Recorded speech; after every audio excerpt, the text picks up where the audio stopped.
좋은 아침입니다. 이제 4월이 되었습니다. 4월 2일 화요일 우리에게 주신 말씀 이제 신명기 함께 보겠습니다. 19장 1절부터 21절 말씀입니다. 내 하나님 여호와께서 이 여러 민족을 멸절하시고 내 하나님 여호와께서 그 땅을 내게 주심으로 내가 그것을 받고 그들의 성읍과 가옥에 거주할 때에 내 하나님 여호와께서 내게 기업으로 주신 땅 가운데에서 새 성읍을 너를 위하여 구별하고 내 하나님 여호와께서 내게 기업으로 주시는 땅 전체를 세 구역으로 나누어 길을 닦고 모든 살인자를 그 성읍으로 도피하게 하라. 살인자가 그리로 도피하여 살만한 경우는 이러하니 곧 누구든지 본래 원한이 없이 부지중에 그의 이웃을 죽인 일, 가령 사람이 그 이웃과 함께 벌목하러 삼림에 들어가서 손에 도끼를 들고 벌목하려고 찍을 때에 도끼가 자루에서 빠져 그의 이웃을 맞춰 그를 죽게 함과 같은 것이라. 이런 사람은 그 성읍 중 하나로 도피하여 생명을 보존할 것이니라. 그 사람이 그에게 본래 원한이 없으니 죽이기에 합당하지 아니하나 두렵건대 그 피를 보복하는 자의 마음이 복수심에 불타서 살인자를 뒤쫓는데 그 가는 길이 멀면 그를 따라 잡아 죽일까 하노라. 그러므로 내가 내게 명령하기를 새 성읍을 너를 위하여 구별하라 하노라. 내 하나님 여호와께서 내 조상들에게 맹세하신 대로 내 지경을 넓혀 내 조상들에게 주리라고 말씀하신 땅을 다 내게 주실 때 또 너희가 오늘 내가 너희에게 명하는 이 모든 명령을 지켜 행하여 내 하나님 여호와를 사랑하고 항상 그의 길로 행할 때에는 이 셋 외에 새 성읍을 더하여 내 하나님 여호와께서 내게 기업으로 주시는 땅에서 무죄한 피를 흘리지 말라. 이같이 하면 그의 피가 내게로 돌아가지 아니하리라. 그러나 만일 어떤 사람이 그의 이웃을 미워하여 엎드려 그를 기다리다가 일어나 상처를 입혀 죽게 하고 이 한 성읍으로 도피하면 그 본 성읍 장로들이 사람을 보내어 그를 거기서 잡아다가 보복자의 손에 넘겨 죽이게 할 것이라. 내 눈이 그를 긍휼히 여기지 말고 무지한 피를 흘린 죄를 이스라엘에서 제하라. 그리하면 내게 복이 있으리라.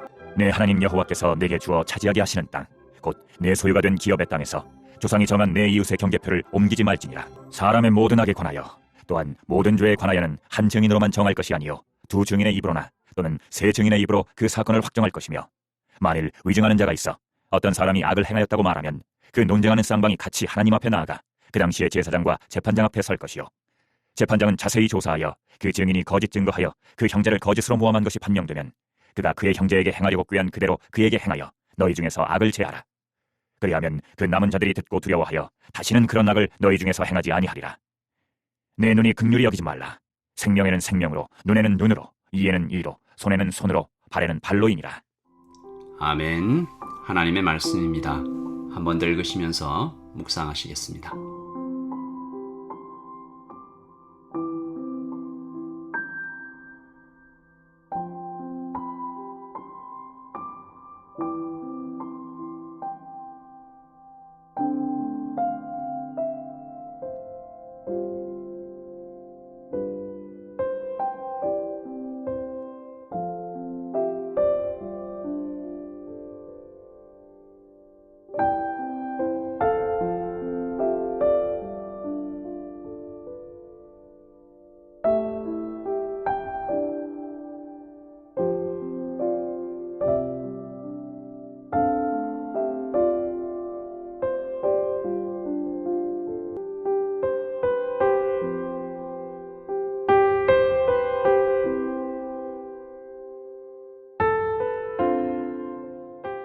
신명기는 아시다시피 모세의 설교죠. 세 부분으로 나누어져 있는 책입니다. 1장부터 4장까지는 이스라엘의 역사와 하나님의 축복에 대한 첫 번째 설교고요. 5장부터 26장까지 하나님의 법을 다시 설명하는 두 번째 설교가 거의 전부를 차지하고 있고, 마지막 27장부터 34장까지 언약의 갱신에 대한 세 번째 설교, 그러니까 이 세 번의 설교를 모아놓은 책이죠.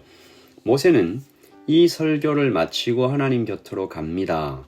그리고 모세는 이 설교를 하면서 이 설교가 마치면 자신이 하나님의 곁으로 가게 될 것을 짐작하고 있었고, 그래서 설교는 아주 애절하고 간곡하죠. 그러니까 마치 유언 같은 설교다라고 할 수 있습니다. 그동안 참 많이도 하나님 속을 썩여드렸던 이스라엘을 이제 두고 가야 하는 모세 영적인 지도자는 그리고 심지어 가나안에 들어가야 되잖아요. 치열한 싸움을 앞에 두고 있는 이스라엘 백성들에게 모세는 하나님의 말씀을 어떤 마음으로 가르쳤을까?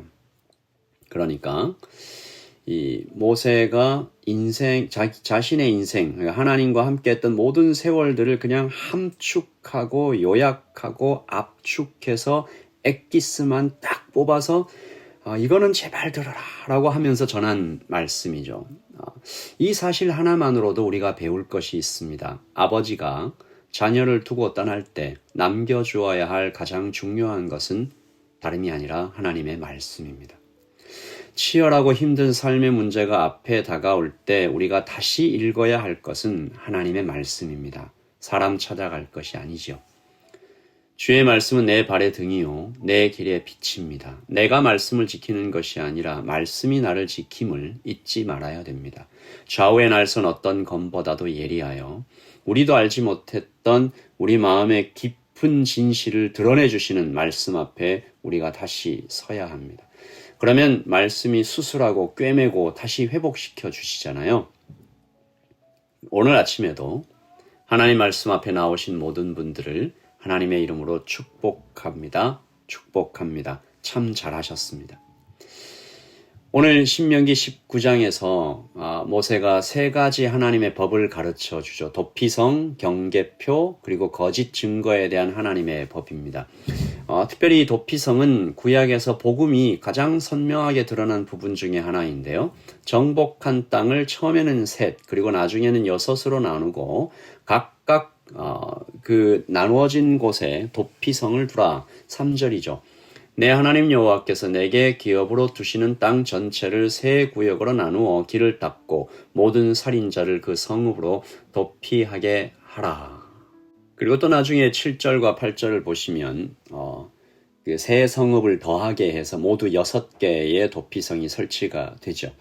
이 도피성은 말 그대로 도망쳐 피하는 곳입니다. 여러 개를 만들 이유, 그리고 거기까지 가는 길을 쉽게 갈 수 있도록 이렇게 길을 닦은 이유도 빨리 도망쳐 목숨을 건지라 라는 뜻이죠. 당시 고대 사회에 통용되던 법은 동해복수법이었습니다. 피해를 입을 만큼 동해, 똑같은 피해를 보복하자, 돌려주자라는 방식으로 작동되고 있었죠. 눈에는 눈으로, 이에는 이로. 얼핏 보면 이 공평해 보이는 이 법의 문제는 사실은 강자 독식을 부추기고 있었다라는 사실이죠. 상식적으로 가난하고 힘없는 사람이 어떻게 큰 군대를 가진 사람에게 보복할 수 있겠습니까? 그러니까 이 법은 힘을 가진 사람이 자기 마음대로 이 힘을 휘두르고 싶은 이 강자들의 속임수 같은 거죠. 하나님께서 그러지 말라라고 하십니다.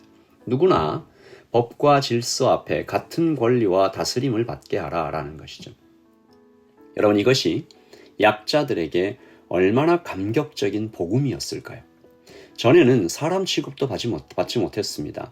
길 가다가 살짝 부딪혀도 죽을 때까지 구타를 당할 수 있었습니다. 하소연할 것도 없어요. 너가 날 쳤으니 나도 널 친다. 근데 이제는 아닙니다. 이제는 누구나 법 앞에 같은 사람으로 설 수 있게 만드신 법이 도피성 복음이죠. 14절의 경계표도 마찬가지입니다. 14절 내 하나님 여호와께서 내게 주어 차지하게 하시는 땅 곧 내 소유가 된 기업의 땅에서 조상이 정한 내 이웃의 경계표를 옮기지 말지니라. 물론 이렇게 몰래 옮기는 사람이 있기도 하겠지만 누가 마음대로 이웃의 경계표를 자신 있게 당당하게 옮길까요? 힘 있는 자죠. 돈 많은 자가 자기 족심을 더 채우려고 또 그럴 힘이 있기에 그렇게 하는 것이죠. 지금도 이런 일들이 비일비재하게 일어나는 것은 큰 부자들이 더 많은 돈을 벌기 위해 수많은 사람들의 고혈을 쥐어 짜내는 모습들입니다. 수년 전에 한국 지하철 9호선에 대한 기사가 화제가 된 적이 있죠. 9호선은 프랑스계 기업입니다. 그런데 프랑스에서는 노동자들을 굉장히 잘 돌봐주잖아요. 근데 한국에 왔더니 자국과는 다르게 노동자들을 가혹하게 다루는 거예요. 프랑스에서는 상상도 할 수 없는 일이었죠. 왜 그랬을까? 누군가가 이렇게 말했습니다. 여기선 그래도 되니까. 여기선 그래도 되니까. 사람은 본질적으로 악하죠. 법이 선명하지 않으면 그 법이 정확하게 집행되지 않으면 모든 사람들은 욕망을 순간 드러내겠죠. 하나님은 오늘 우리에게 말씀하십니다. 누구든지 위에 있는 권세에게 굴복하라. 모든 권세는 하나님께로부터 난 것이니 너희는 두려워하라. 힘이 있든 없든 돈이 많든 적든 여기에 나와 있는 권세는 지지난 주일에 여러분과 함께 나눴던 것처럼 어떤 특정한 단체나 개인을 말하는 게 아니잖아요. 질서입니다. 법입니다. 그러니까 누구든지 법 앞에 굴복하라. 모든 법은, 모든 질서는 하나님의 법 앞에서 똑같이 서라라는 거죠. 마지막 세 번째, 거짓 증거를 하거나 욕심대로 이웃을 해친 자 또한 하나님의 법으로 심판받게 되어 있습니다. 그때 그가 가진 그 어떤 것도 이 심판을 피하지 못하게 하라라는 거죠. 그래서 20절, 그리하면 그 남은 자들이 듣고 두려워하여 다시는 그런 악을 너희 중에서 행하지 아니하리라. 내 눈이 긍휼히 여기지 말라. 생명에는 생명으로, 눈에는 눈으로, 이에는 이로, 손에는 손으로, 발에는 발로니라 라는 거죠. 하나님의 법이 선명하게 그리고 분명하게 정확하게 집행되어야 할 것이다 라는 것입니다. 이 하나님의 세 가지 법의 정신은 하나입니다. 하나님의 나라에서 약자가 억울하게 피눈물 나는 일이 없게 하라. 신음소리를 하나님께서 듣고 계신다라는 거죠. 복음입니다. 오늘 하루를 우리가 시작하면서 이 땅에 억울한 자, 가난한 자, 약한 자, 힘없는 자, 가슴 아픈 자, 외로운 자, 정말로 일어설 힘이 없어 쓰러져 있는 자들을 향하여 하나님의 마음을 우리가 어떻게 실천할 수 있을까? 저는 아무런 힘이 없는데요. 저는 아주 약한 자인데요. 라고 얘기할 수 있지만 하나님께서 우리가 돌볼 누군가를 우리 곁에 두셨습니다. 그를 위하여 기도하고 그를 위하여 시간을 사용하고 그를 위하여 돈을 사용하는 오늘 하루가 되기를 소원합니다. 기도하겠습니다. 아버지 하나님, 하나님의 법이 선명하게 집행될 때 거기에 비로소 안전이 있음을 발견합니다. 아버지 하나님, 이 땅 뉴질랜드에도 하나님, 우리 함께 모인 우리 한민족 그리고 한인교회 여러 곳에도 정말 하나님의 앞에 울며 신음하는 백성들이 있습니다. 경제적으로 또한 마음이 아파서 관계 때문에 몸이 아파서 주님께 도움을 호소하는 자들이 있습니다. 아버지 하나님, 주님께서 도피성이 되게 되어 주시옵소서. 하나님, 주님의 손 잡으면 주님께 피하기만 하면 마음이 열어지고 마음이 또 부드러워지고 해방되고 몸과 마음과 경제와 경제적인 것과 관계의 문제들이 회복될 수 있도록 주님 도와주시옵소서. 주님, 이 땅에 눈물 나는 사람 없도록 주께서 우리를 사용하여 주시옵소서. 은혜를 주시옵소서. 주님 도와주시옵소서. 예수님의 이름으로 기도합니다.